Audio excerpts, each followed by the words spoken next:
Bueno, la clase pasada habíamos encontrado, entre otras cosas, la relación entre la constante de Hubble y el Z, es decir, cómo va cambiando la constante de Hubble a medida que transcurre la historia del universo, entendiendo que el Z es una medida de esa historia, en el sentido de que Z, el valor de Z corresponde al corrimiento al rojo de una luz que recibimos hoy, pero que fue emitida en el pasado, en algún instante de tiempo t. Y hay una relación entre el z y el t, es decir, hay una relación entre el corrimiento al rojo, cosmológico, y el tiempo de viaje de la señal. Entonces, el valor de z nos dice desde qué época viene esa señal que estamos recibiendo ahora con ese corrimiento al rojo. Y bueno, habíamos encontrado la relación entre h y z para un universo de un único constituyente y que además fuera espacialmente plano ese universo. Sabemos que si tenemos esa relación de h con z, podemos calcular vía una integral la distancia actual a la fuente que emitió esa señal, que llamamos sigma r, y sabemos también que podemos obtener con esa misma relación entre sigma r y z una relación entre la distancia luminosa y z. Bueno, pero en general el universo real no va a ser un universo de un único constituyente. En principio tiene dos constituyentes seguros, que son la materia y la radiación electromagnética. La materia que describiremos con una ecuación de estado muy sencilla. La ecuación de estado en general que vamos a usar es P igual W por ρ, donde P es la presión, W es una constante, ρ es la densidad de energía.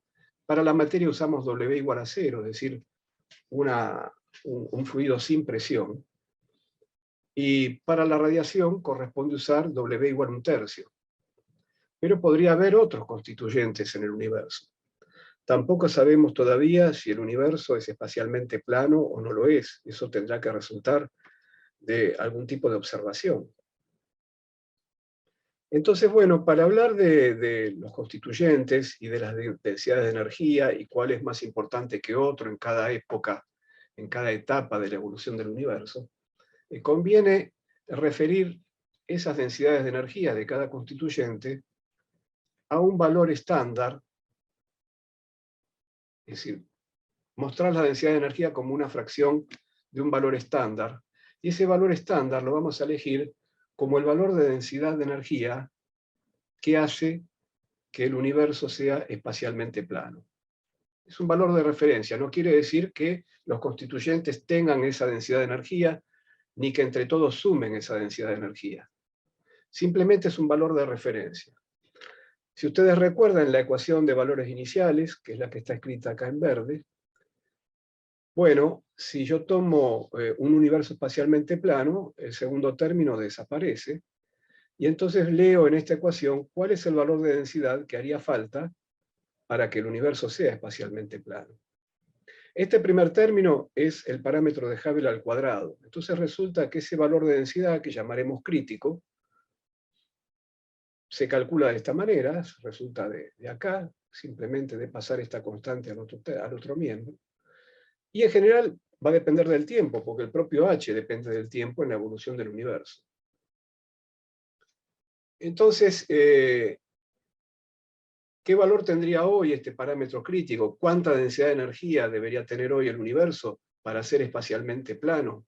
Bueno, ponemos aquí el valor de h, que corresponde al valor actual, que ya sabemos es 70 kilómetros sobre segundo sobre megaparsec, en buena aproximación. Y de ahí resulta que la densidad crítica, que la vamos a dividir por c cuadrado, para que en lugar de ser una densidad de energía, sea una densidad de masa, nos da del orden de 10 a la menos 26 kilogramos sobre metro cúbico. Y entonces, las densidades de los distintos constituyentes que existan en el universo, como dijimos, las vamos a dar como fracción de la densidad crítica. Esa fracción ómega es simplemente el cociente de la densidad del constituyente del que se trate, dividida la densidad crítica, en cada instante de la evolución del universo. ¿Qué sabemos? Bueno, sabemos que parte de la materia que llena el universo emite luz. Es lo que llamamos la materia luminosa.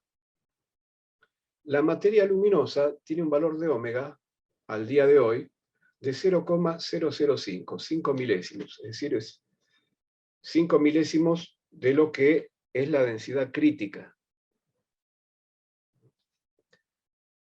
Ahora, esa no es toda la materia que llena el universo, porque hay mucha materia que no emite luz, y se llama materia oscura.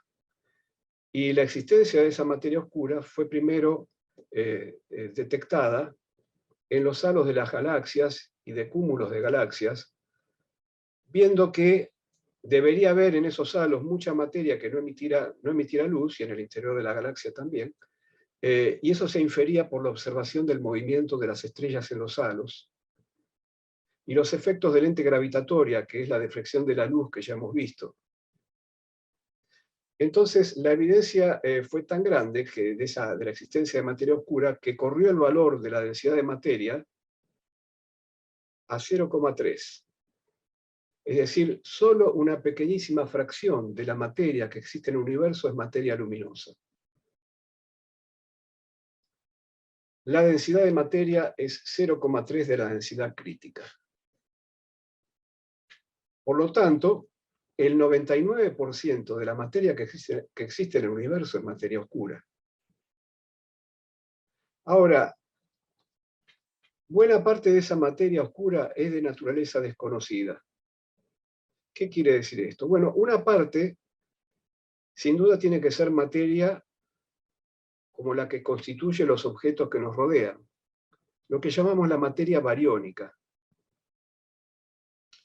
Se supone que hay una parte de esa materia oscura que está en forma de materia bariónica, que puede estar en agujeros negros, en enanas blancas, en estrellas que nunca llegaron a encenderse, como las enanas marrones, en planetas, etc. Ahora, sin embargo, si la materia oscura fuera toda de carácter bariónico, fuera todo el tipo de materia formada por núcleos, por átomos formados con núcleos de protones y de neutrones, todo eso, si toda esta materia, todo este 0,3 de materia fuera de materia bariónica, bueno, eso entraría en conflicto con lo que se conoce con el nombre de la nucleosíntesis. En algún momento, en el universo muy primitivo, se crearon los núcleos de los elementos químicos que conocemos hoy en día a partir de protones y neutrones que se iban uniendo. Después vamos a hablar un poco más de eso, pero lo cierto es que hay un proceso que se llama nucleosíntesis. Antes de esa época, los protones y los neutrones estaban sueltos, digamos, pero en esa época, por razones que vamos a comentar luego, se fueron formando los primeros núcleos de los elementos químicos más livianos. Y si hubiera una abundancia tal de materia bariónica, lo que se conoce a través del estudio de la nucleosíntesis es que hubiéramos llegado a tener, por supuesto este es el valor de hoy, y eso hay que hacerlo con el valor que corresponde a la época primitiva de la que estamos hablando, pero hubiéramos llegado a tener una abundancia de deuterio y otros elementos livianos que es incompatible con los valores observados. Bueno, entonces, ¿qué se sabe? Se sabe que a través del estudio de la nucleosíntesis, la conclusión es que de toda la materia existente en el universo, mayormente oscura, el 85% debería ser no bariónica. La materia bariónica es nada más que 0,04 de la densidad crítica. Por lo tanto, la mayor parte de la materia oscura, de la materia no solo es oscura, sino que es no bariónica. ¿Qué materia no bariónica puede contribuir a este 85% del omega de la materia? Bueno, unos candidatos son los neutrinos. Los neutrinos son partículas que tienen masa muy, muy pequeña, y no hay cantidad suficiente de neutrinos para dar cuenta de esta materia oscura no bariónica. Así que hoy en día hay bueno, hay especulaciones sobre qué podría formar la materia oscura no bariónica, pero no se sabe exactamente qué tipo de materia es. Bueno, además el universo tiene otro constituyente, ya lo hemos dicho, que es el gas de fotones. Efectivamente hay un gas de fotones, lo que llamamos el fondo cósmico de microondas. Estos fotones no son los fotones que emite la materia luminosa, sino que, como vamos a ver, provienen del universo primitivo antes de que se formaran las estrellas y galaxias. Y en realidad, el 99,97% de la densidad de energía electromagnética en el universo proviene del fondo cósmico de microondas, no de la luz que emiten galaxias, en fin, galaxias, cúmulos de galaxias, etc. Profe, ¿puedo hacer una consulta Sí. de los neutrinos que habías dicho de la materia, que podrían contribuir a la materia oscura? Uh-huh. Perdón, esto es una duda tipo, que me quedó, que alguna vez lo escuché en divulgación, pero ¿no se supone que los neutrinos pueden, aunque de forma rara, pero pueden interactuar a través de la forma electrodébil con la materia? Sí, sí, sí. Y la materia oscura no se supone que no interactúa a través de radiación electromagnética. ¿Cómo puede ser eso compatible? No, la materia oscura no emite luz. No emite Ah, luz. ok, Que no emita luz no dice más nada que eso, digamos. Yo puedo tener un planeta, no emite luz, refleja luz, la luz que le llega de la estrella, por ejemplo. Así que los planetas forman parte de la materia oscura. En ese caso se trata de materia oscura bariónica, la materia claro. ¿Y oscura la otra? ordinaria. Y la otra puede ser, por ejemplo, leptones, el caso de leptones con masa, ¿no? Los neutrinos forman parte de la familia de los leptones.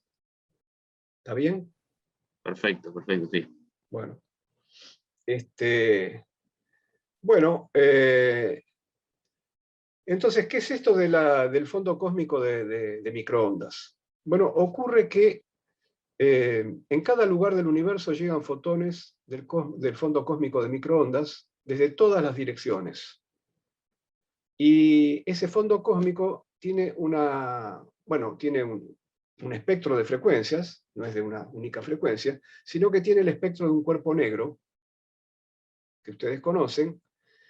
Tiene el espectro hoy en día de un cuerpo negro a la temperatura de 2,725 grados Kelvin. Y es altamente isótropa porque esa temperatura, se observa la misma temperatura en todas direcciones. En realidad no es exactamente la misma, hay fluctuaciones de esa temperatura, pero las fluctuaciones recién aparecen en la siguiente cifra significativa de este 2,725 que estamos diciendo.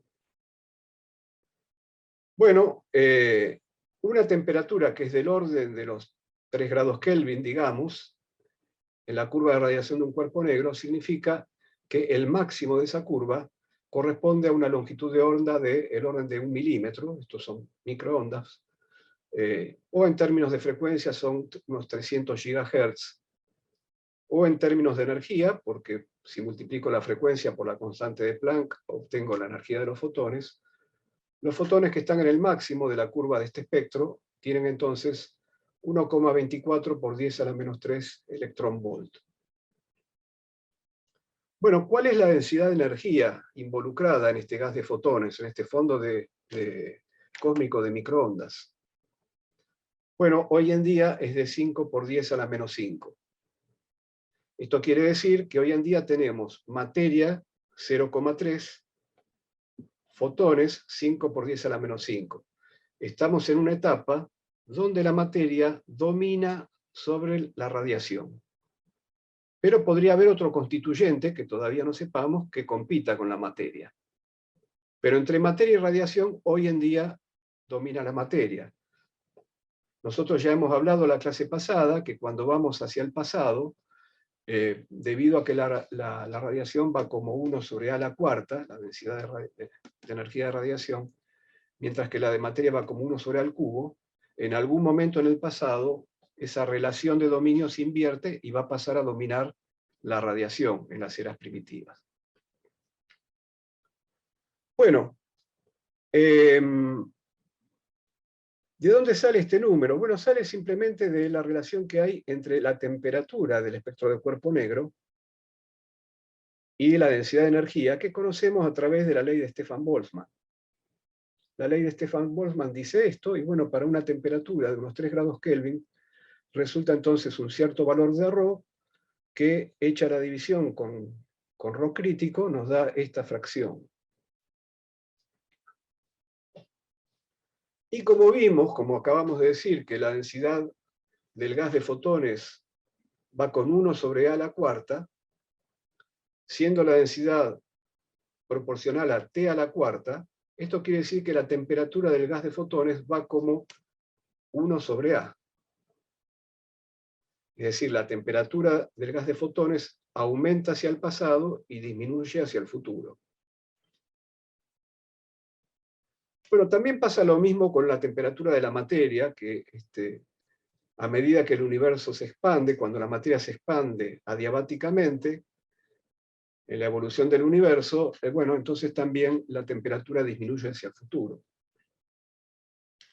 Todo esto viene a querer decir que nosotros podemos contar la historia del universo, o bien usando la coordenada t, que llamamos el tiempo cosmológico, que como ustedes saben corresponde al tiempo propio de las líneas de universo del fluido de materia, o lo podemos contar en términos del corrimiento al rojo z, porque podemos establecer una relación entre z y el instante t donde la luz fue emitida, o bien podemos contar la historia del universo en términos de la temperatura del fondo cósmico de radiación de microondas.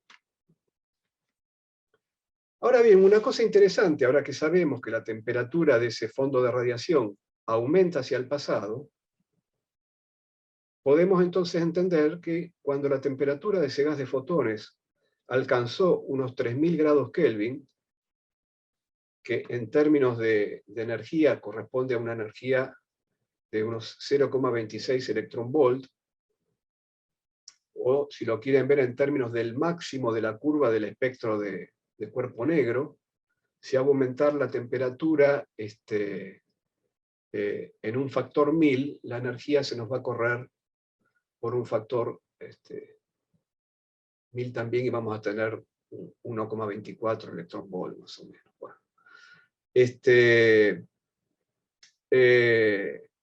Bueno, bueno, cuando llegamos a tener entonces un espectro donde la mayoría de los fotones andan en el orden de un electronvolt de energía, la cola del espectro de ese cuerpo negro ocurrió que tenía suficiente cantidad de fotones con energías de ionización para ionizar el hidrógeno y separar los protones de los neutrones, de los electrones. Ustedes saben que la energía de ionización del hidrógeno es de 13,6 electronvolt. Entonces, ¿qué es lo que estamos diciendo? A pesar de que la mayoría de los fotones a 3000 grados Kelvin andan en un electronvolt, ocurría que hay muchos más fotones que protones en el universo. Es decir, muchos más fotones que átomos de hidrógeno. Y entonces, como hay muchos más fotones que átomos de hidrógeno, con los pocos fotones, entre comillas, que quedan en la cola del espectro, del espectro de cuerpo negro, ya tengo ahí suficiente cantidad de fotones de 13,6 electronvolt o más como para ionizar todos los átomos de hidrógeno. En efecto, hoy en día hay entre 400 y 500 fotones por centímetro cúbico, pero menos de un protón por metro cúbico, como resulta del valor que tenemos para la omega de variones. Así que bueno, esa cola del espectro de cuerpo negro a 3000 grados Kelvin, en alguna etapa primitiva del universo, nos dio suficientes fotones de energía ionizante para que toda la materia en algún pasado estuviese ionizada. Y cuando la materia estaba completamente ionizada, ocurría que los fotones eran dispersados por los electrones libres a través del scattering de Thomson. Y de esa manera, el universo, en aquella época primitiva, era opaco a la propagación de la luz. era algo parecido al interior de una estrella, si se quiere. Entonces, volviendo ahora la historia para adelante, volviendo a bajar la temperatura, bueno, en el momento en que el universo se enfrió por debajo de unos 3000 Kelvin, esos dos fluidos de radiación y de materia que estaban acoplados, que estaban interactuando entre sí, como estamos diciendo, bueno, se desacoplaron, se formaron los átomos de hidrógeno, se formaron átomos de helio, en fin, se formaron algunos átomos livianos en distintas proporciones, y recién ahí los fotones comenzaron a viajar libremente. Más adelante, cuando se formen las galaxias, las estrellas, las galaxias, la radiación ultravioleta que emiten va a volver a ionizar la materia del gas intergaláctico. Sin embargo, esa materia tiene una densidad muy baja y los fotones igual pueden seguir viajando. Pero bueno, lo que queremos decir es que en esa época, cuando el universo se enfrió por debajo de los 3000 Kelvin, el universo se volvió transparente. Entonces, bueno, ¿cuándo ocurrió eso? Bueno, el tiempo de desacople entre materia, entre la época en que la materia y la radiación interactuaban, la materia estaba ionizada, los fotones chocaban contra los átomos, contra los electrones, etcétera, etcétera. El tiempo del desacople de la radiación y la materia ocurrió, dijimos, a unos 3000 grados Kelvin. La temperatura actual del gas de fotones es de 3 Kelvin. Y entonces, ¿qué tenemos? Entre la temperatura de desacople y la temperatura actual tenemos una relación de 1000. Pero la temperatura dijimos que va con 1 sobre A. Por lo tanto, este cociente que da 1000 también es el cociente entre el A actual y el A en el tiempo de desacople. Pero la relación entre los A's tiene que ver con el corrimiento al rojo cosmológico. Es igual a 1 más Z, según habíamos visto 2 clases atrás. Esto quiere decir que en términos de Z, el Z de desacople, el Z de aquella época, es del orden de 1000.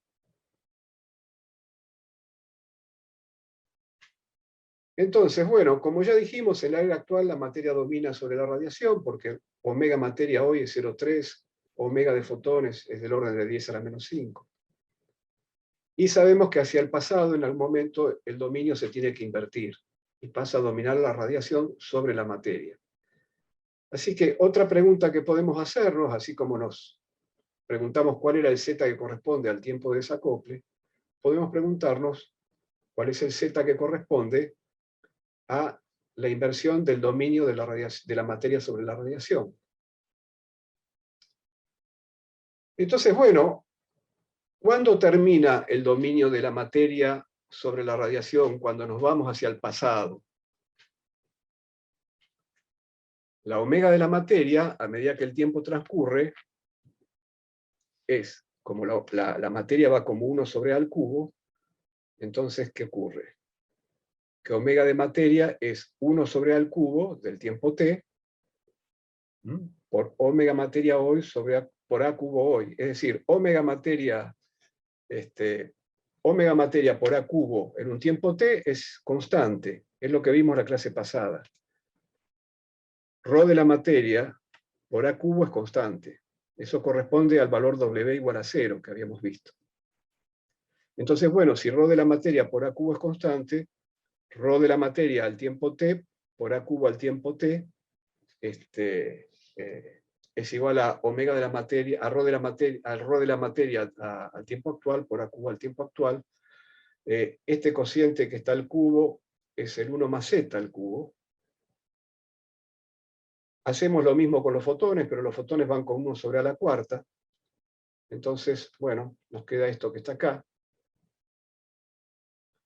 Y entonces, haciendo aquí, quizás yo tendría que haber empezado con el Rho y poner el Rho crítico. En fin, quizás esto después voy a corregir si hace falta, ¿no? Esto lo podríamos haber escrito con Rho en realidad. Rho de materia a tiempo t igual ρ de materia a tiempo actual, por lo que decíamos recién, ¿no? Pero siempre poniendo ρ. Y después el cociente entre los ρ de materia y de fotones, en cada instante de tiempo, ya sea en el tiempo t o en el tiempo actual, es también el cociente de los ómegas, porque el ρ crítico que tengo que dividir para formar el ómega es el mismo que uso en el numerador como en el denominador. Y haciendo ese cociente, como acá tengo 1 más z al cubo y 1 más z a la cuarta, me queda 1 sobre 1 más z. Bueno, entonces me queda 0,3 dividido 5 por 10 a la menos 5, 1 sobre 1 más z.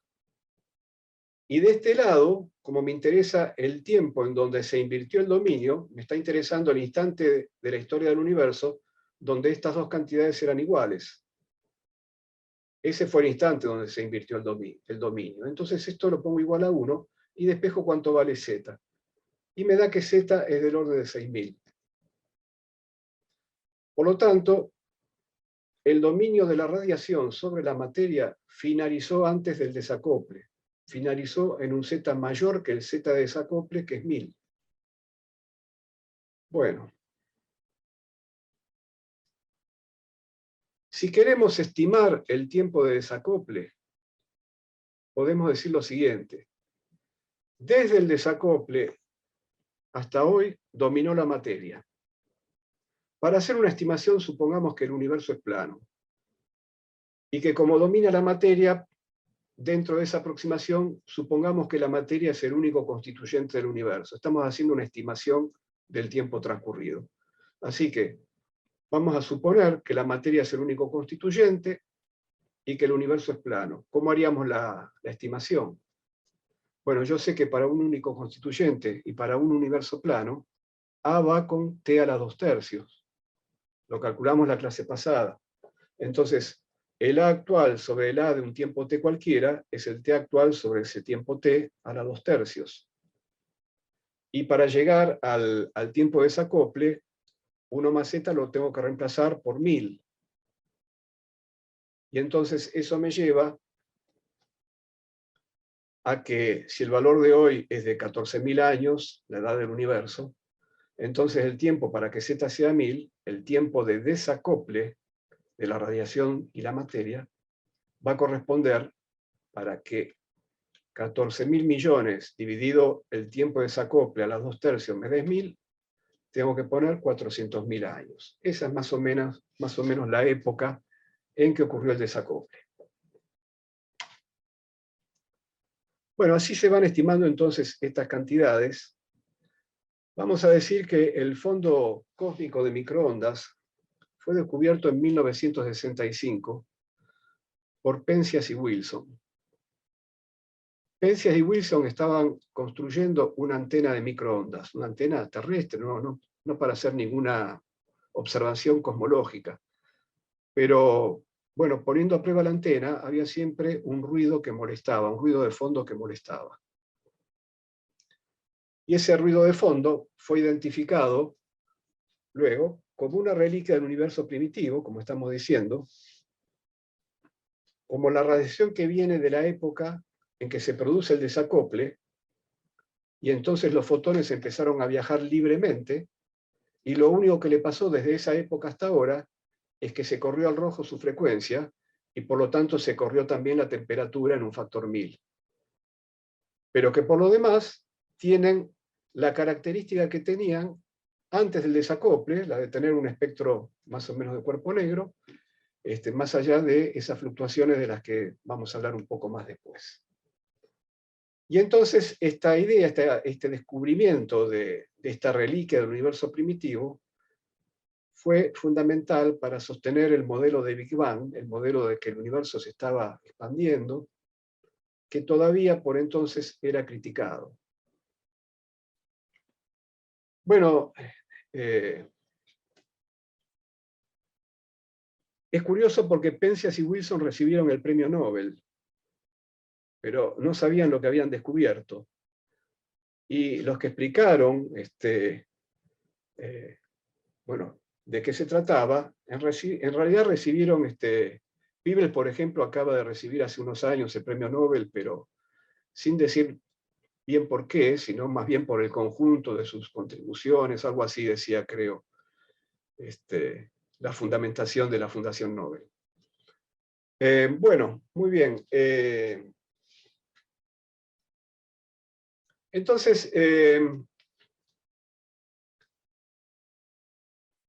esas pequeñas anisotropías que se observan hoy en el fondo de microondas se corresponden en realidad con pequeñas inhomogeneidades que había en la densidad de materia en el momento de desacople y que eran acompañadas también por inhomogeneidades en la distribución de temperatura del gas de fotones. Y bueno, gracias a que existían esas inhomogeneidades en la distribución de materia, es que después se van a formar las estructuras del universo actual. El universo actual, ya lo venimos diciendo muchas veces, no es homogéneo a cualquier escala, como pretendemos en este modelo cosmológico sencillo que estamos haciendo, sino que, como sabemos, la materia se ha agrupado a medida que el universo evolucionó, formando estructuras. Pero para que esas estructuras lleguen a formarse, tenía que haber algo en las condiciones iniciales de esa evolución que diera lugar a esta formación de estructuras. Y ese algo era pequeñas inhomogeneidades en la densidad de materia, que eran acompañadas a su vez por inhomogeneidades en la temperatura del gas de fotones. Y esas inhomogeneidades son las fluctuaciones de temperatura que se ven en la siguiente cifra significativa de la temperatura que escribimos antes. Bueno, si nosotros continuamos esta evolución térmica del universo, que así se da en llamar, hacia eras todavía más remotas, bueno, cuando llegamos, por ejemplo, a 10 a la 9 Kelvin, a 10.000 millones de grados Kelvin, lo cual corresponde a una escala de energías, que la obtengo, bueno, multiplicando la temperatura por la constante de Boltzmann, ¿no? Corresponde a una escala de energías de 1/10 de megaelectronvolt. En esa época, mucho más remota que la época del desacople,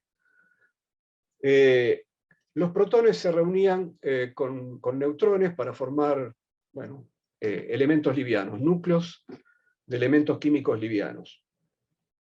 Deuterones, helio, un poco de litio. Pero bueno, hasta esa época, en tanto la temperatura fuera mayor, es decir, si nos remontamos todavía más atrás, los fotones tenían energías suficientemente altas para romper esas uniones. Entonces había un equilibrio, y entonces se formaban y se rompían. Es decir, recién cuando se enfrió el universo por debajo de 10 a la 9 Kelvin, y entonces los fotones perdieron energía, entonces esos elementos químicos que se estaban formando, esos elementos livianos, se estabilizaron. Y esa es la época de la nucleosíntesis primordial.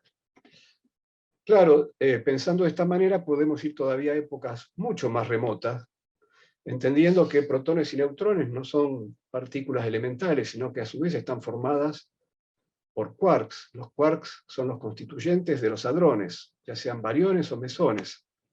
Así que había una época también mucho más remota, donde los quarks estaban libres,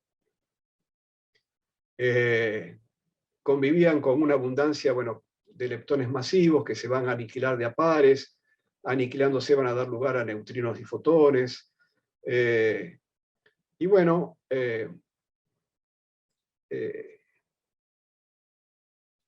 bueno, lo mismo que dijimos antes, ¿no? A medida que el universo se va enfriando, y estos personajes que desestabilizan estructuras de quarks, en este caso, van perdiendo energía, entonces esas estructuras se estabilizan y se forman entonces los bariones y los mesones. Bueno, comento de paso que hay un gas de neutrinos también, que se desacopló antes que los fotones.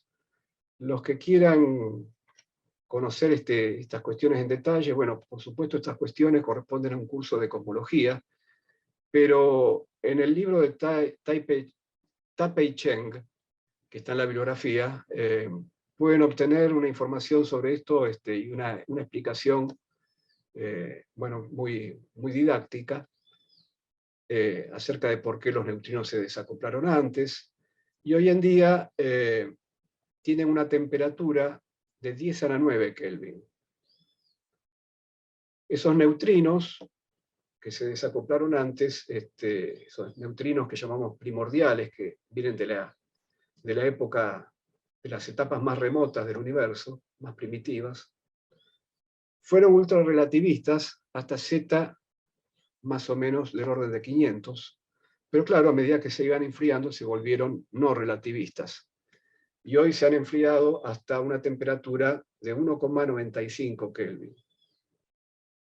Y forman un gas de materia leptónica, cuya densidad es del orden de la densidad de fotones, pero esta densidad depende del número de especies de neutrinos que se considere, considerando 3 especies al 0,68, pero bueno, eso es algo que todavía está en discusión.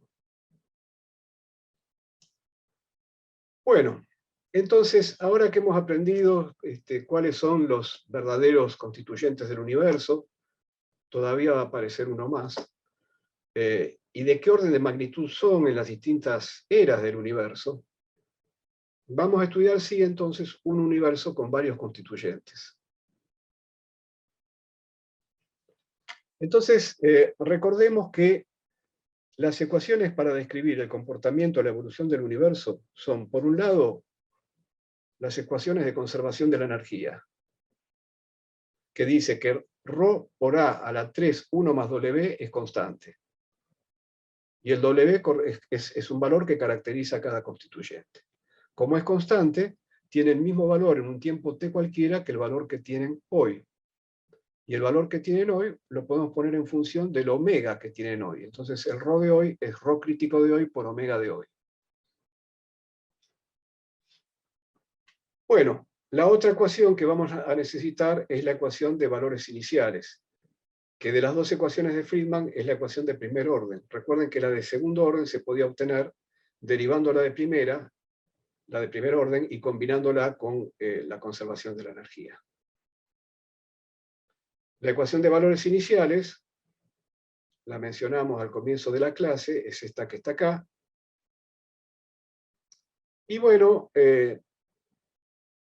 nuevamente, al ρ de t lo podemos escribir según lo que tenemos arriba, es decir, usando la conservación de la energía, como el ρ crítico hoy por omega hoy, eso sería el ρ de hoy, por A de hoy sobre A de t elevado a la 3, 1 más W. Y si tuviéramos varios constituyentes, entonces, en la fuente de la ecuación de valores iniciales, tendremos que sumar los términos que correspondan a cada uno de los constituyentes. Lo cual dirá que la energía total es la suma de las energías, lo que significa que estamos ignorando interacciones entre esos constituyentes. Bueno, dicho todo esto, entonces, ¿cómo queda escrita esta única ecuación con la que vamos a trabajar? De este lado queda lo mismo que teníamos. Del otro lado, tendremos entonces una sumatoria sobre los constituyentes. En cada término de esa sumatoria está h de hoy al cuadrado, que para simplificar la notación lo llamo h0 al cuadrado. Sale como factor común de la sumatoria, y después viene el omega actual de cada constituyente, omega 0i, y esto que está acá lo pongo en términos de z, porque ya sabemos que el cociente entre los A, entre el A actual y el A un tiempo t, es igual a 1 más z, así que me queda 1 más z a la 3 por 1 más el W de cada constituyente. En cada término de la sumatoria caerá un W diferente. Bueno, si especializamos esta ecuación vale para cualquier instante de tiempo en la evolución del universo, o lo que es lo mismo para cualquier z. Esta ecuación me da la relación entre h y z. Es la relación que tengo que poner en aquella famosa integral que me sirve para calcular la distancia actual a la fuente que emitió la señal que me llega con ese valor de z. Pero si la especializamos en el tiempo actual, solamente como para hacer un chequeo, digamos, entonces aquí el h cuadrado, que será h cuadrado de z o de t, me queda h0. Y de este lado, para especializar en el tiempo actual, tengo que poner z igual a 0. Entonces me queda esto. Bueno, ¿qué significa esto? Significa, despejando la curvatura espacial, significa esto que está acá. ¿Me dice algo? Sí, me dice algo. Me dice que para tener curvatura espacial cero, para que el espacio sea plano, entonces la sumatoria de los omega cero, de los omega, bueno, de los omega hoy, pero en realidad esto lo puedo hacer para cualquier instante de tiempo. El tiempo actual podría haber sido cualquier instante de tiempo, ¿no? Porque el K es independiente del instante. Si el universo, digamos, es espacialmente plano, lo es siempre, ¿no? Entonces, lo que estamos diciendo es que si yo quiero responderme, ¿qué debería pasar para que el universo sea espacialmente plano? Bueno, debería pasar que la sumatoria de los omegas me dé 1, ya sea hoy o en cualquier instante de tiempo. ¿Y qué quiere decir que la sumatoria de los omegas me dé 1? Quiere decir que la suma de todas las energías de los constituyentes del universo da el valor crítico, porque omega es el cociente entre ρ y el valor crítico. Para que me dé 1, es decir, si todos suman 1, es porque entre todos suman la energía crítica y por lo tanto el universo da cerrado, da plano. Y bueno, entonces esto es un buen chequeo de lo que venimos diciendo. Este chequeo lo voy a usar para reemplazar directamente el término de kc cuadrado sobre a cuadrado en esta ecuación que habíamos obtenido.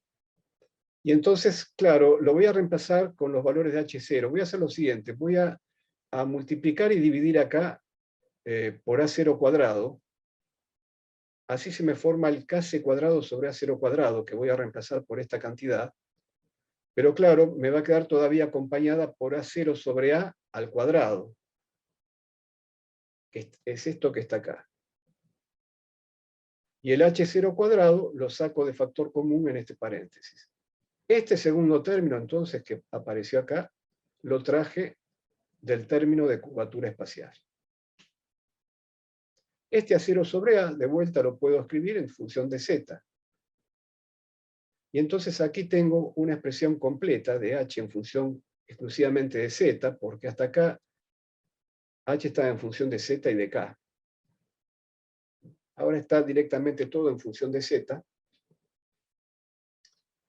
Notablemente, este término que tiene 1 más z al cuadrado, lo puedo pensar con un término de este tipo, con w igual a menos 1/3. Es como si el término de curvatura espacial fuera un constituyente más, y no me refería a este término cuando dije que todavía faltaba otro constituyente. Pero aquí en esta expresión todavía juega el papel de un constituyente más, con w igual a menos 1/3. Pero claro, atención, no sería del todo lícito contarlo como un constituyente más, porque no lo es en el sentido de que su propia densidad, la densidad con la que aparece, no es independiente de la densidad de los otros fluidos.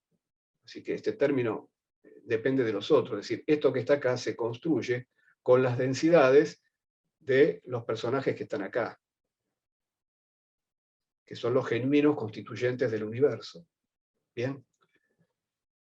Bueno, entonces, obtenida esta presión de h de z, si yo quisiera calcular la distancia a una fuente sin usar ninguna aproximación, recordemos que esa distancia se calculaba con esta integral, bueno, ahora sí tengo la expresión de h de z que debería reemplazar acá. Vamos a hacer el intervalo hasta las 4.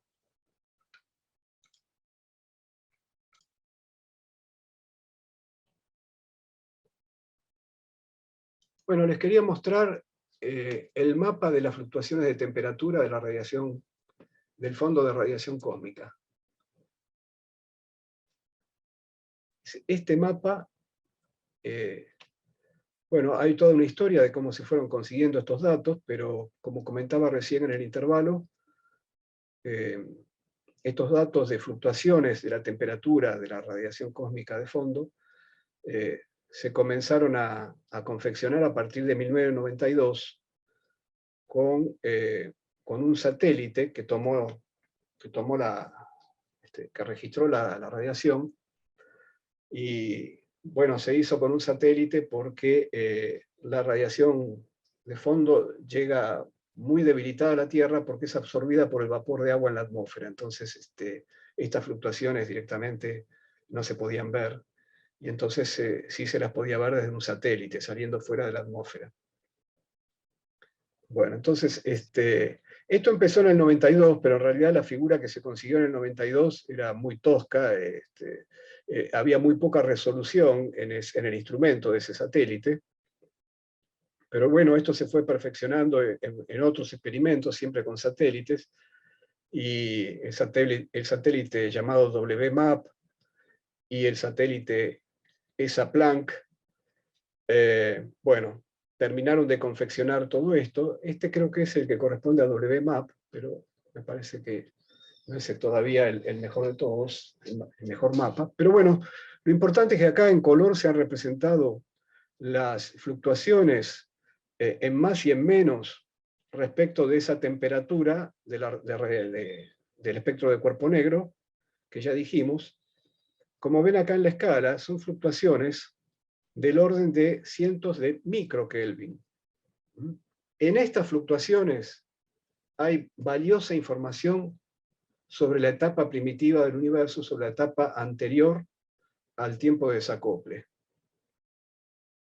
Porque estas fluctuaciones hablan también de fluctuaciones en la densidad de materia en aquella época.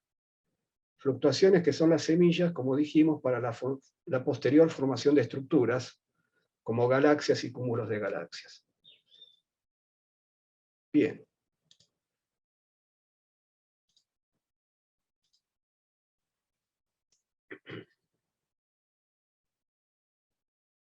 Entonces, estábamos diciendo que ahora sí teníamos una expresión exacta obtenida a partir de las ecuaciones de Friedman y de la conservación de la energía para h de z, que nos permite calcular la distancia actual a las fuentes. Esa distancia actual, a su vez, se relaciona con la distancia luminosa, como hablamos la clase pasada, donde hicimos una relación, por lo menos un desarrollo a segundo orden en z, para esa relación, ¿no? Y entonces, ¿se acuerdan que cuando estábamos haciendo cinemática habíamos introducido el parámetro de desaceleración? El parámetro de desaceleración estaba conectado a la segunda derivada del factor de escala y aparecía entonces en el desarrollo de h de z en el término lineal del desarrollo. Y como ahora tenemos esta expresión, podemos desarrollar esta expresión hasta el primer orden, y entonces, este es el desarrollo, y comparando la expresión que obtuvimos en la sección cinemática con lo que tenemos ahora, descubrimos que el valor actual del parámetro de desaceleración es este que está acá. Simplemente mirando acá los términos lineales en z y comparándolo con esto que está acá. Recuerden que aquí HR era el H de recepción, que corresponde al H actual. Ahora bien, como acabábamos de decir, en realidad el tiempo actual podría ser cualquier instante también del universo, así que esta relación es la relación entre Q y los omegas hoy, pero también en cualquier otro instante del universo. Bueno, fíjense que en esta relación, si todos los constituyentes del universo fueran de tipo normal, entre comillas, normal significa que W sea mayor que menos un tercio, para que esto dé positivo. La materia, que tiene W igual a 0, el gas de fotones, que tiene W igual a un tercio. Para cualquier W mayor que menos un tercio, cada uno de estos términos en la sumatoria es positivo y el Q me da positivo. ¿Se acuerdan que el Q estaba definido con menos la derivada segunda del factor de escala? Porque se entendía en la época en que se lo definió que el universo se tenía que estar frenando. Y se tenía que estar frenando por esta razón, porque si estuviera constituido de componentes normales, entre comillas, bueno, se frena. El Q tiene que dar positivo para que A segunda dé negativa. Ahora, ¿qué ocurre? En el año 98, entre el 98 y el 99, en realidad, hubo dos grupos que separadamente observaron la relación entre la distancia luminosa y z hasta valores de z del orden de 1, para lo cual necesitan el conocimiento de candelas patrón, lo que se llaman candelas patrón, a esa escala de z, a ese valor de z, es decir, a esa escala de distancias. Es decir, objetos que estén suficientemente distantes para llegar a z igual a 1, pero que a su vez tengamos una idea de qué luminosidad intrínseca tienen, porque la distancia luminosa se calcula con la luminosidad intrínseca del objeto. Y a esa escala, que ya implica distancias importantes, se usaron como candelas patrón este tipo de supernovas que se llaman de tipo 1A, cuya luminosidad está bien establecida. Y bueno, entonces, en la mera relación cinemática entre dl y z, que es esta que está acá, simplemente viendo cuál era la mejor curva que interpolaba, es decir, con qué valores de HR y de QR o de HOI y de QOI se interpolaban mejor los datos obtenidos, encontraron que el valor de QOI no era positivo, era negativo. Era de aproximadamente menos 0,6. ¿Qué implicaba esto? Que esta suma tiene que dar negativa hoy en día. Tiene que dar menos 0,6.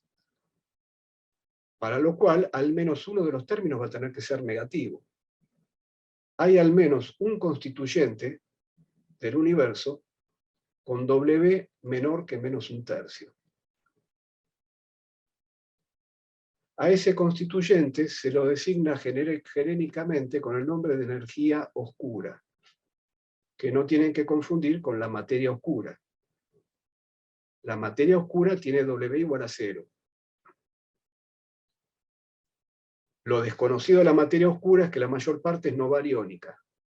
Pero acá hay otro componente desconocido, que es un componente más raro, si se quiere, porque tiene W menor que menos un tercio. Claro, hay un candidato muy simple para energía oscura, porque ya sabemos que si admitimos en las ecuaciones de Einstein la presencia de la constante cosmológica participa como si fuera un constituyente con W igual a menos 1.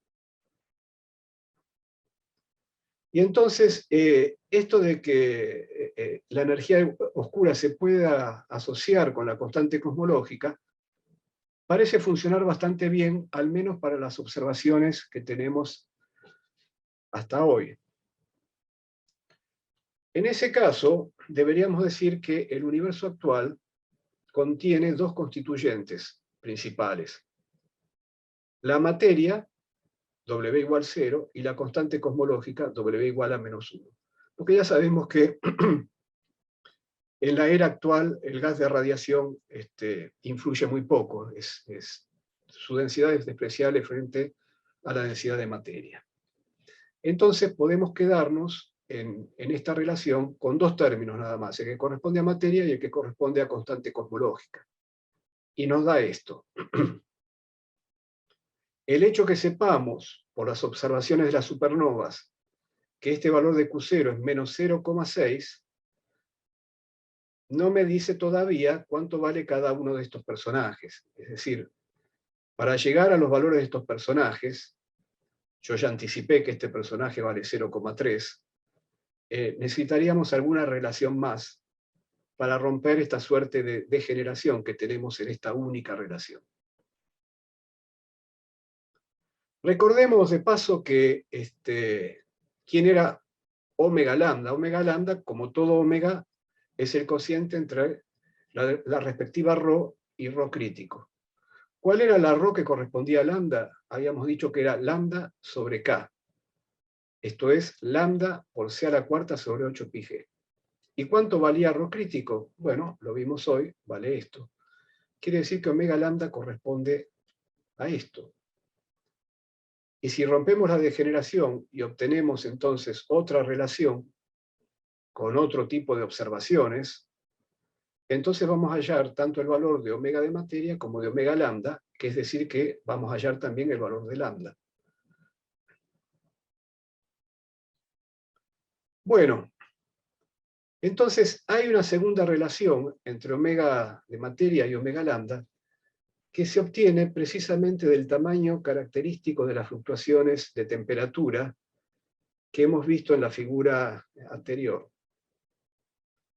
Entonces, ya hemos mencionado que bueno, esas fluctuaciones de temperatura se dieron antes del desacople, o también llamado de la recombinación, que se combinan los electrones con los protones para formar átomos de hidrógeno.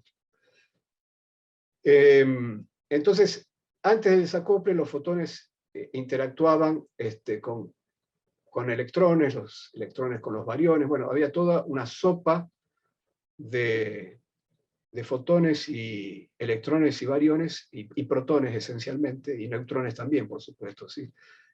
Interactuando.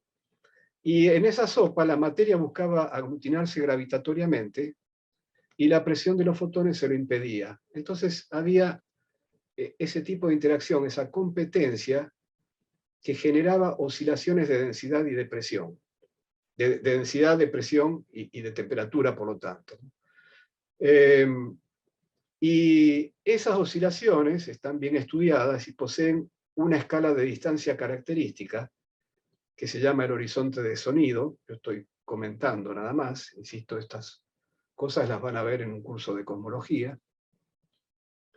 Y esa distancia característica quedó congelada, digamos, quedó impresa, es la huella digital que vemos en las fluctuaciones de la temperatura del fondo cósmico de microondas. Quedó congelada al momento en que la radiación se desacopló de la materia y cesó esa interacción. Entonces, los fotones se quedaron con esas fluctuaciones de su temperatura y siguieron viajando con esas fluctuaciones. Y después la materia siguió evolucionando por su lado y formando las estructuras que conocemos. Entonces, esa distancia característica, que es el horizonte de sonido, se sabe que tiene un valor que subtiende un ángulo de 1 grado, que debería subtender un ángulo de 1 grado si el universo fuera plano. Si el universo fuera plano, es decir, a este nivel, si omega de materia más omega lambda sumaran 1. Ahora, si el universo fuera cerrado o fuera abierto, ese ángulo subtendido estaría distorsionado por la curvatura. Ya hemos visto que la relación entre el arco y el ángulo no me da la distancia en ese caso. Bueno. Entonces, en el año 2000 se hizo un experimento en la Antártida con un instrumento que se montó en un globo aerostático que se elevaba a zonas de la alta atmósfera. Eso era para evitar el vapor de agua, y se eligió la Antártida porque es un ambiente donde hay muy poca humedad, hay muy poco vapor de agua. Y entonces ahí se midió el ángulo característico, es decir, se midieron las correlaciones que corresponden a todas esas fluctuaciones que vemos en la figura, y del resultado de esas observaciones quedó favorecido el universo plano. Es decir, las observaciones se correspondían muy bien con el valor de un ángulo de 1 grado para la escala del horizonte de sonido. A partir de ese experimento, Es que esta es la sigla del experimento, si lo quieren buscar. A partir de eso es que sabemos que podemos juntar esta relación que da menos 0,6 con esta relación que da aproximadamente 1, que es la que corresponde al universo plano. Y entonces tenemos dos ecuaciones con dos incógnitas, dos ecuaciones muy sencillas, que llevan a estos valores. Que omega de materia es 0,3 y omega lambda es 0,7.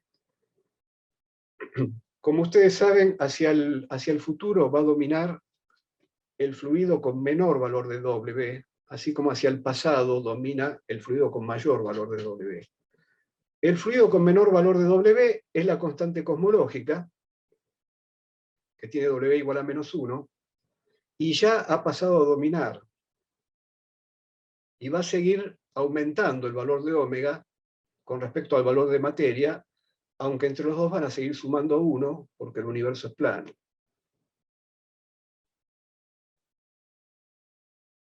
Bueno, hoy en día hay algunos resultados que parecen indicar que esta conclusión de que el universo es plano, bueno, podría volver a quedar en duda.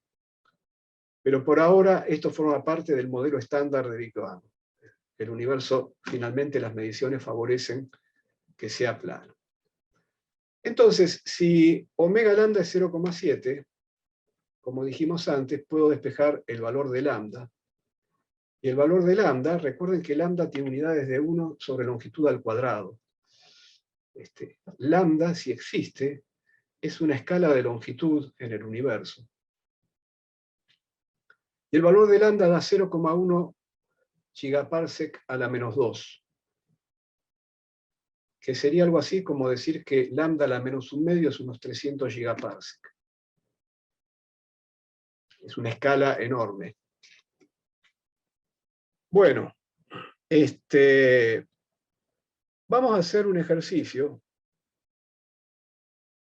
que consiste en determinar a qué distancia están actualmente las fuentes, los puntos que emitieron los fotones del fondo cósmico de radiación que recibimos hoy en día. Es decir, el fondo de microondas que nos llega a nuestra posición en el universo hoy. ¿Desde dónde fueron emitidos? Bueno, tuvieron que viajar desde la edad del universo de unos 400.000 años, como dijimos, hasta la época actual, recorrieron una distancia enorme.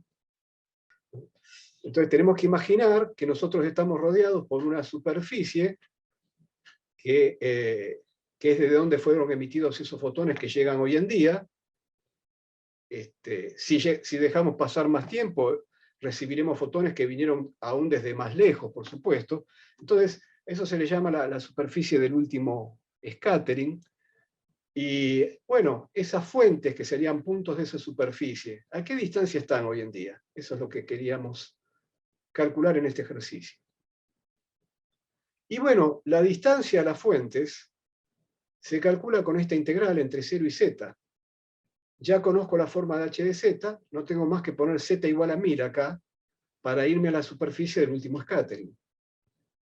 Donde para h de z voy a usar la relación que acabamos de ver, esta que está acá, donde esta sumatoria va a contener solo dos constituyentes, materia y constante cosmológica. Porque ya en el momento de la emisión de los fotones, la radiación ya había dejado de dominaba la materia, así que me va a alcanzar para describir toda esa historia de esos fotones con dos constituyentes, materia y constante cosmológica. Y voy a poner que el omega total vale 1, y entonces se me anula esto, es decir, que la curvatura espacial es 0. Entonces el h de z va a quedar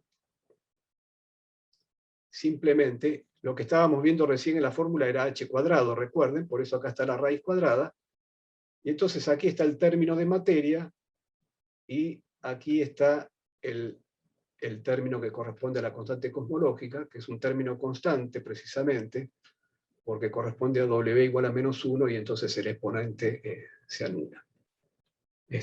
Para W igual a 0, que es la materia, me queda el 1 más z al cubo. Para W igual a menos 1 me queda, bueno, 1 más z a la 0. Así que ahí me queda solamente el omega lambda. Bueno. Esta integral la pueden resolver numéricamente, da 3,2.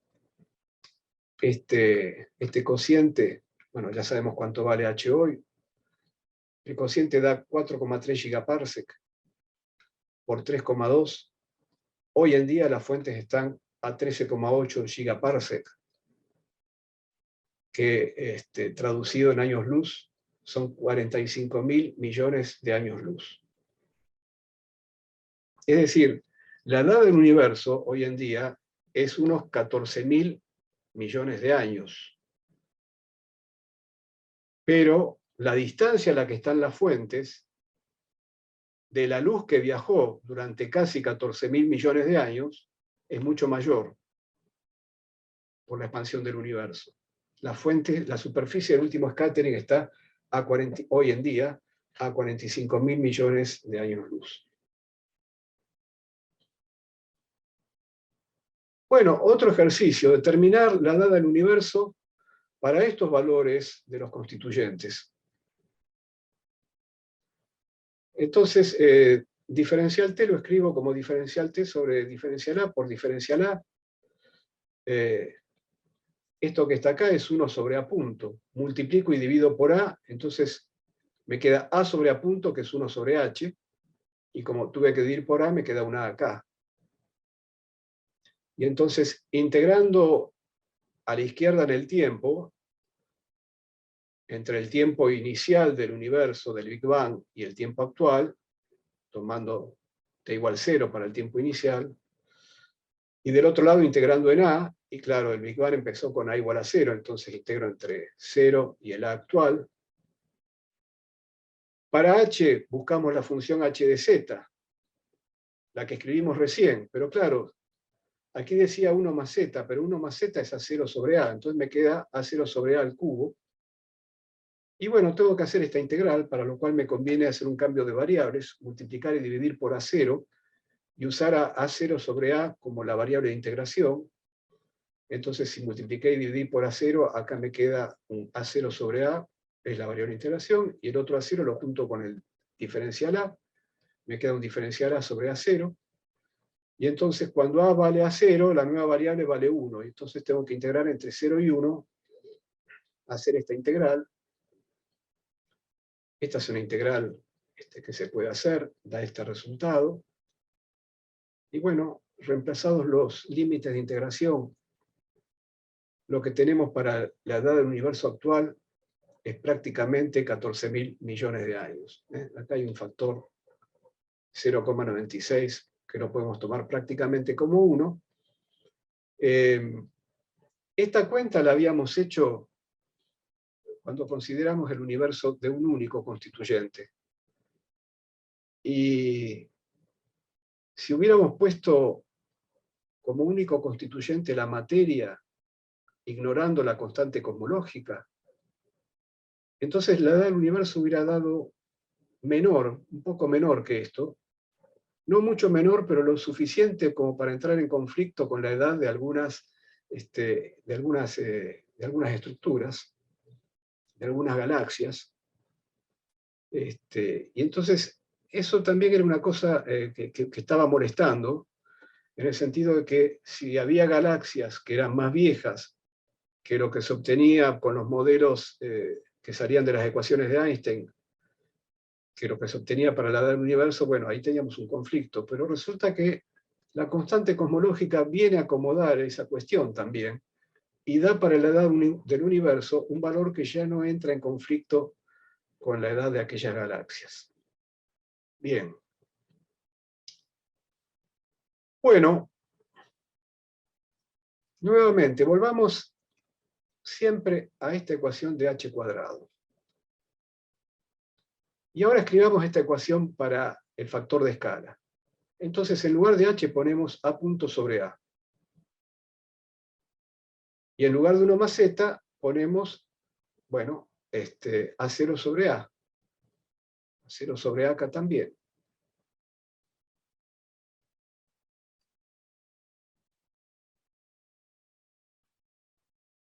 queda esto. A este personaje le volvimos a dar el carácter asociado a la curvatura espacial, así que bueno, los 1 más z lo reemplazamos por A0 sobre A, restauramos K, y tenemos esto que está aquí. Esto que está aquí lo podemos pensar sin integrarlo para encontrar cómo es A en función del tiempo, porque bueno, esto es una ecuación de primer orden para obtener A como función del tiempo, ¿no? Pero sin llegar a eso, podemos hacer un análisis de esta ecuación como haríamos en mecánica, pensando que esto es un término de energía cinética y que esto es un potencial, y que bueno, esto es un nivel de energía total, que es distinto para cada valor de K, claro. Y entonces hacer algunos análisis cualitativos acerca de puntos de retorno, de si el universo se expande por siempre, o si en algún momento la expansión se detiene y el universo se empieza a contraer, es decir, se invierte la evolución de A. Para hacer todo eso, lo único que hace falta es dibujar este potencial, que es muy sencillo, tiene un término 1 sobre A y otro término A cuadrado. El término 1 sobre A está asociado a la materia, el término A cuadrado está asociado a lambda. Y a su vez lambda puede tener signo positivo o signo negativo. ¿Qué pasaría en cada caso? Por cierto, ya obtuvimos lambda, sabemos que es positiva, bueno, está calculada acá, pero digamos, en el análisis de esta ecuación, un lambda negativo está permitido y tendríamos que ver cómo queda el potencial en ese caso. ¿Y cómo queda si lambda es igual a 0 en particular? Las 3 posibilidades están acá.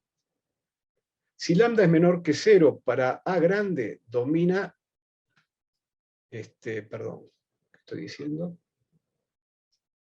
Claro, el potencial es menos esto, ¿no? Digamos, este menos lo tengo que imaginar acá. Entonces, el término con lambda va como menos A cuadrado.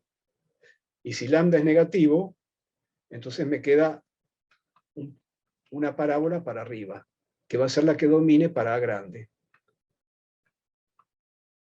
En cambio, el término de materia, con este menos metido acá, claro, domina para A chico.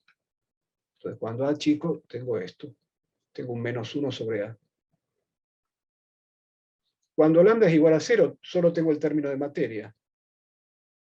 Tengo ese menos 1 sobre A, tengo esta hipérbola. Y cuando lambda es mayor que 0, para A grande domina una parábola que mira para abajo. Es esto. Bueno, acá están las 3 posibilidades para el potencial, y dependiendo de cuál sea el valor de energía total, entre comillas, podría hacer análisis de si la expansión del universo es eterna o no. Entonces, acá también tenemos un signo menos a tener en cuenta. Si el universo es plano, el nivel de energía, entre comillas, es 0. Entonces, si el universo es plano, estoy acá. Si lambda fuera negativo, el universo se viene expandiendo hasta que llega a un punto de retorno y vuelve, se empieza a contraer. Si lambda es positivo y estoy en un universo plano, si lambda es positivo, bueno, la expansión sigue. Aún si lambda es igual a 0, la expansión se detendría asintóticamente para A muy grande. Por el contrario, si K es positivo o si K es negativo, bueno, ahí veremos, ¿no? Por ejemplo, si K es negativo y si estoy por acá, bueno, podría ocurrir entonces que la expansión se detenga y llegando a un punto de retorno, y ahí empieza a invertirse la historia del universo. Como ven, para lambda mayor que 0 hay un punto de equilibrio estable que corresponde a un cierto valor de la energía, entre comillas, menos K C cuadrado sobre A0. Si el valor de menos K C cuadrado sobre A0, sobre A0 cuadrado, se ajusta al valor máximo del potencial que corresponde a lambda mayor que 0, tendríamos un universo estático, pero inestable. Y ese es el universo de Einstein. que ya habíamos calculado, ya habíamos obtenido los valores correspondientes, sabemos que corresponde a lambda mayor que 0 y a un universo cerrado, con K mayor que 0, por lo tanto el nivel de energía es efectivamente negativo. Bueno, por eso habíamos dicho en su momento que el universo de Einstein era un punto de equilibrio inestable en la ecuación que gobierna la evolución del universo. Bueno, se suele usar para resumir varios de estos aspectos de los que venimos hablando, el plano omega lambda, omega materia. Según sean los valores de omega lambda, omega materia, tendremos distintos comportamientos del universo porque tendremos, por ejemplo, un potencial diferente. Acá en este plano de omega lambda versus omega materia se ha trazado la curva que corresponde a K igual a 0, que es una recta, porque K igual a 0 corresponde a omega lambda más omega materia igual a 1. Entonces, cuando omega lambda es 0, es una relación lineal, así que es una recta. Cuando omega materia es 0, omega lambda vale 1, y estoy acá. Y cuando omega lambda es 0, vean que el 0 está acá, omega materia vale 1, y estoy acá. Entonces, esta recta separa en este plano los universos que son cerrados de los universos que son abiertos. De este lado de la recta, omega lambda más omega materia suma más que 1, y por lo tanto corresponde a K positivo, a universo cerrado, y del otro lado suma menos que 1, corresponde a universos abiertos. Esta otra recta es la relación lineal que surge del parámetro de desaceleración. Esta otra relación lineal, donde la pendiente va a ser diferente, porque acá hay un medio, acá hay un menos, entonces la recta tiene otra inclinación, es creciente en vez de decreciente, pero además la pendiente es diferente, porque esta vez es un medio. Entonces esta recta separa los universos que se expanden aceleradamente de los universos que se expanden desaceleradamente. Entonces, vamos a poner sobre este plano algunos resultados experimentales para que se entienda de dónde surgió entonces que omega materia es más o menos 0,3 y omega lambda es más o menos 0,7. Esta figura que está acá es la que corresponde al experimento Boomerang, el que se hizo en la Antártida. Yo la hice a propósito a la misma escala del plano que está al lado, para poder llevármela y hacer coincidir los orígenes de coordenadas. En realidad lo que corresponde a Boomerang es la parte en color rojo. Los datos de Boomerang cayeron sobre la recta que corresponde al universo plano. Por supuesto, los datos de Boomerang están desparramados en una región, estas son las bandas de confiabilidad, pero favorecen, digamos, el universo plano. Y lo que está en azul son los datos obtenidos del corrimiento al rojo de las supernovas. Y entonces muestran que omega lambda, bueno, que el universo se expande aceleradamente, por lo pronto, que eso era el resultado de ese momento, ¿no? Que estos datos me dicen que la relación entre omega lambda y omega materia, de esa observación, donde la observación no permite determinar omega lambda y omega materia, hay una degeneración entre ellas, habíamos dicho, pero de esa observación surge que todos los puntos caen en la región de universos acelerados. Entonces la expansión era acelerada. Y combinando las dos, podemos romper la degeneración y decir que, digamos, omega lambda y omega materia caerían en esta región. Y de ahí sale más o menos que omega materia es un 0,3 y omega lambda es un 0,7. Acá hay una combinación de 3 mediciones. Están nuevamente las mediciones de tipo supernova y de tipo boomerang. Hay otra medición que tiene que ver con oscilación acústica de bariones, tiene que ver con las estructuras de las que veníamos hablando, que es la que está en verde, y nuevamente cada una tiene su degeneración, cada una nos sirve para determinar omega lambda y omega materia por separado, pero nuevamente las tres coinciden en esta región. Bien. Bueno, voy a definir lo que se llama el tiempo conforme en la geometría de Freeman-Robertson-Walker. El tiempo conforme es una coordenada temporal, como su nombre lo indica, pero que no corresponde al tiempo propio de las partículas, del añado universo de las partículas de fluido, las partículas del fluido de materia. La idea, sin embargo, es introducir una coordenada temporal eta, tal que los rayos de luz radiales en el plano eta chi, recuerden que chi era la coordenada radial, se vean como líneas a 45 grados. Entonces ocurre lo siguiente, la definición es esta que está acá, que diferencial eta sea esta magnitud, que es integrable, por cierto. Entonces la definición está bien planteada, porque es diferencial t sobre una función de t, así que esto es el diferencial de algo, y ese algo es eta. Bueno, haciendo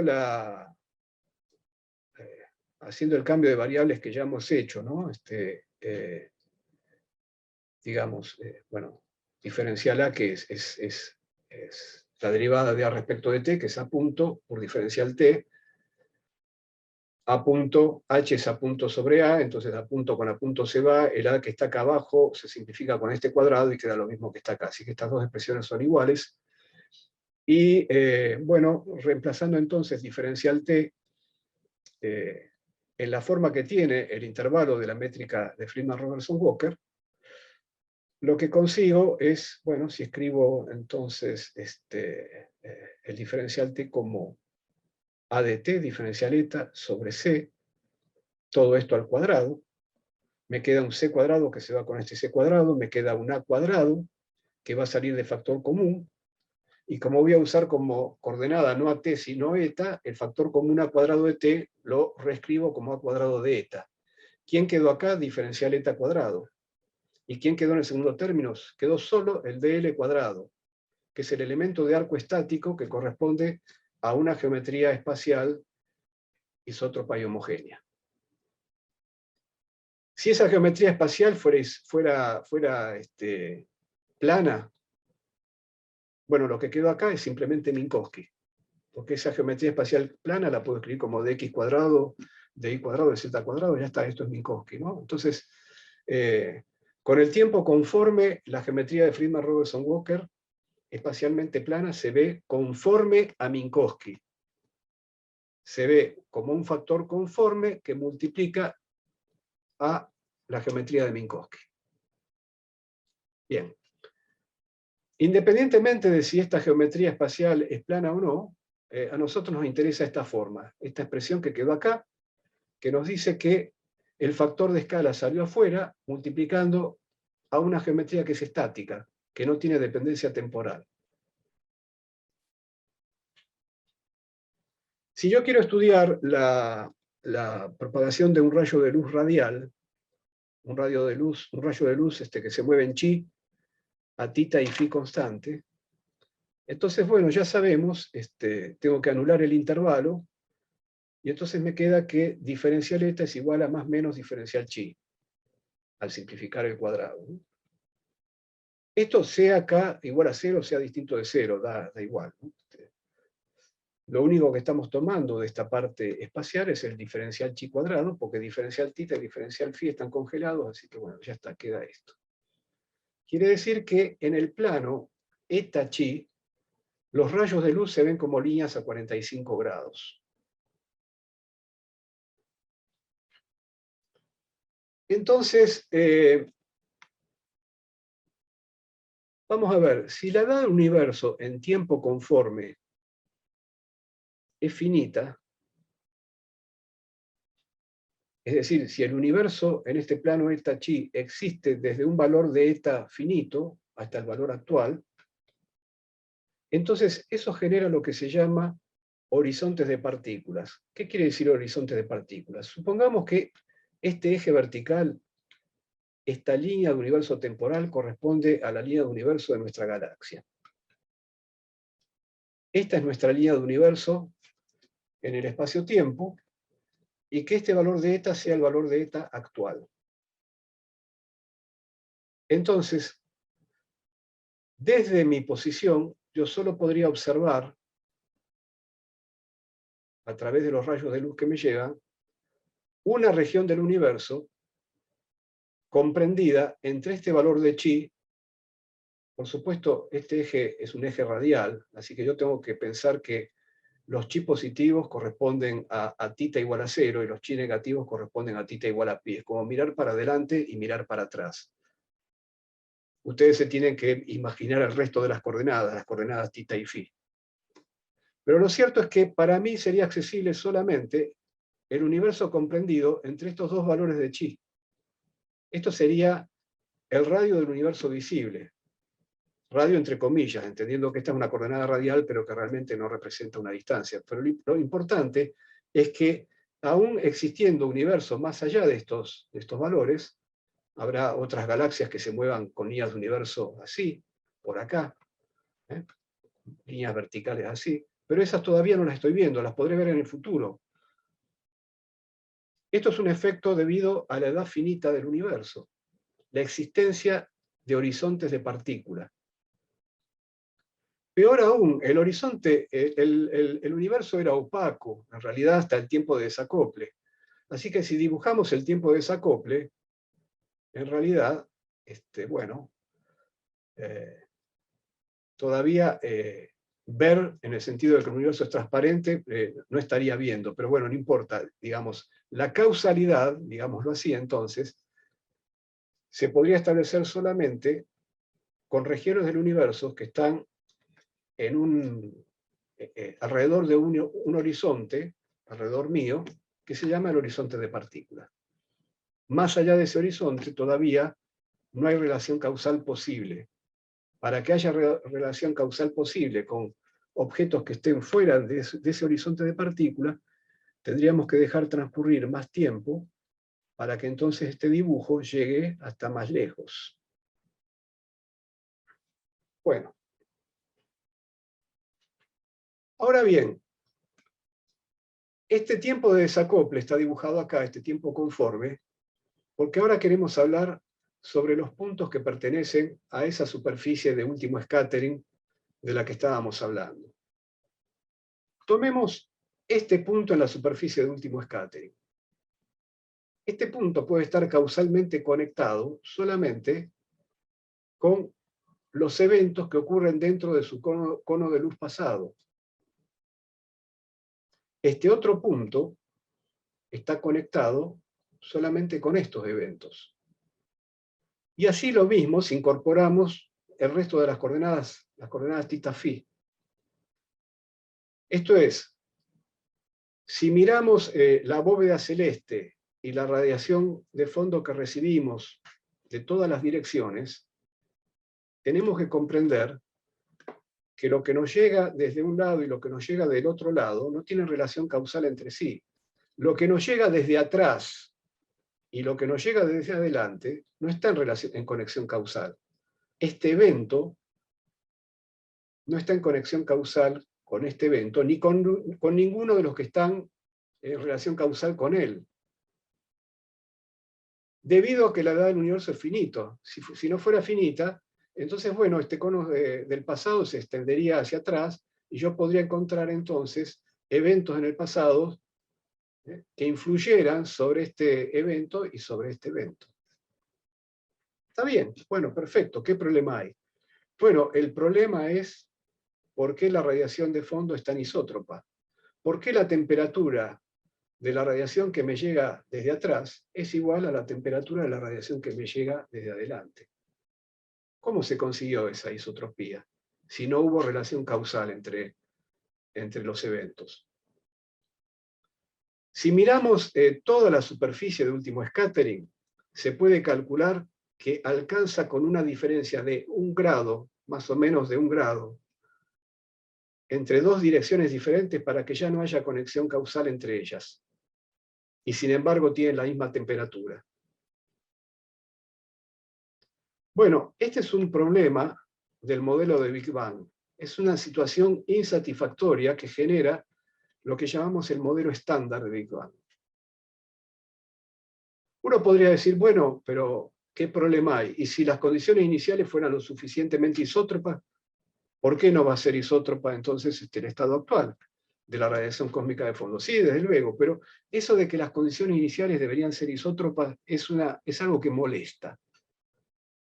En general, ese tipo de cosas molesta. Es lo que se llama las cuestiones de sintonía fina.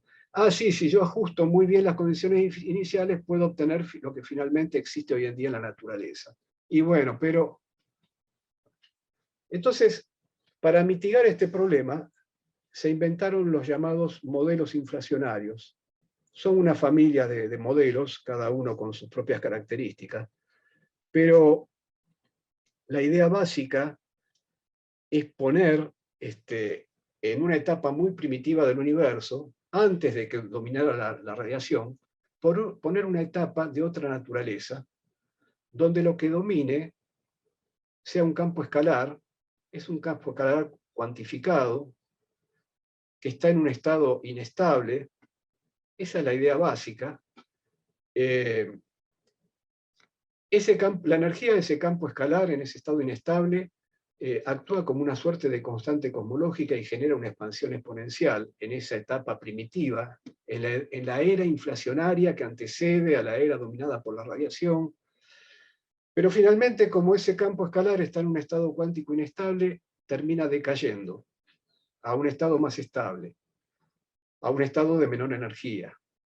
Y la energía que pierde, por H o por B, se transforma en la energía de partículas y de radiación, y comienza la era dominada por la radiación. Entonces, esa era inflacionaria que está antes de la era dominada por la radiación, si dura suficiente tiempo, si está correctamente concebida, puede lograr que los puntos que están sobre la superficie del último scattering terminen estando causalmente conectados.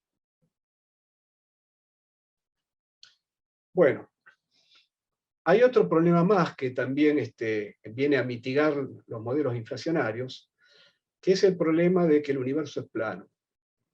Que el universo es plano significa, como sabemos, que la suma de los constituyentes del universo da 1. Si ustedes analizan qué pasa con una condición inicial del universo en el modelo estándar de Big Bang, donde los constituyentes sumaran aproximadamente 1, van a ver que en la evolución del universo eso se va perdiendo un poco, se debilita esa condición. Tiende a apartarse de 1. Entonces, ¿cómo puede ser que luego de que el universo ha evolucionado por 14.000 millones de años, todavía hoy seguimos registrando un valor muy cercano a 1? Tendría que haber habido una sintonía fina muy, muy grande al comienzo del universo para poder llegar hasta nuestros días todavía con un valor cercano a 1. Bueno, ocurre que la era inflacionaria, esta era que se pretende existió antes de que dominara la radiación, y de la cual se están haciendo, digamos, se está tratando con observaciones de determinar, que esto efectivamente fue así. Ocurre que en esa era inflacionaria, donde el universo se expande exponencialmente, el universo evoluciona, al contrario de lo que ocurre con el modelo estándar, evoluciona hacia la planitud. Y por lo tanto, cuando el campo cuántico decae y entramos entonces en otra era, bueno, nuevamente, si las condiciones de esa evolución inflacionaria se eligen adecuadamente, el universo va a entrar en la nueva era, la era dominada por la radiación, con una condición de planitud muy, muy, muy bien ajustada, porque esa evolución exponencial tendió a un valor muy, muy justo de suma de ómegas igual a 1. Y entonces esa condición eso se convierte en una condición inicial muy precisa para el comienzo de la era estándar. Así que resuelve también ese problema.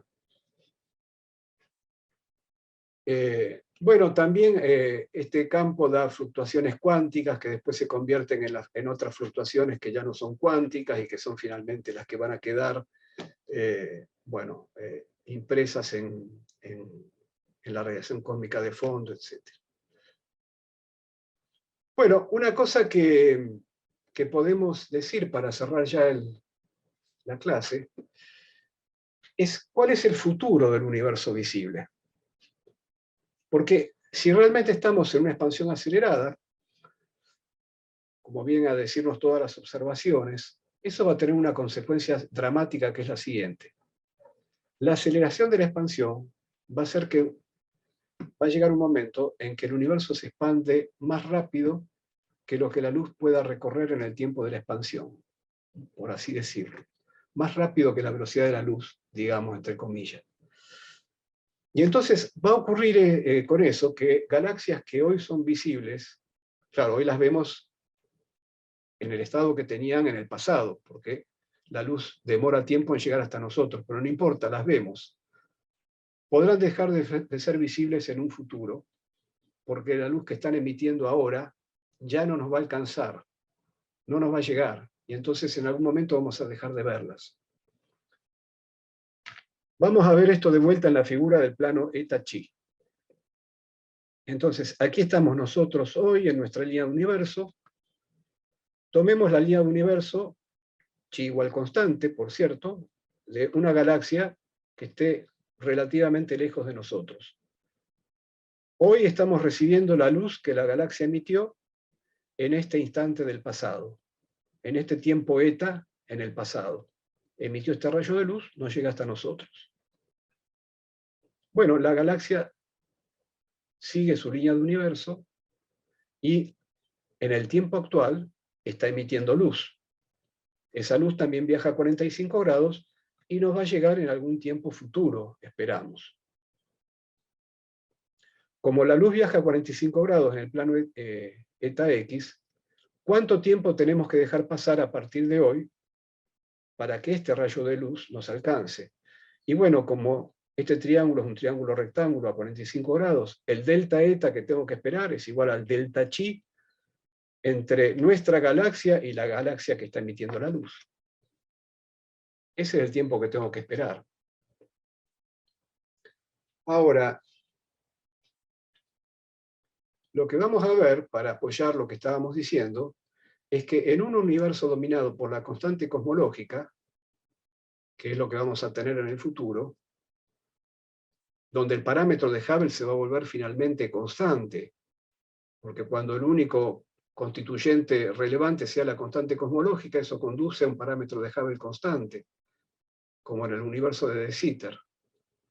Bueno, vamos a ver que la consecuencia que eso va a tener es que el tiempo conforme no va a crecer indefinidamente.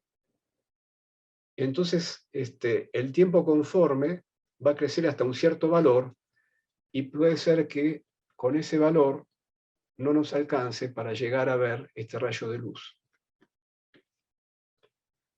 ¿Qué ocurre?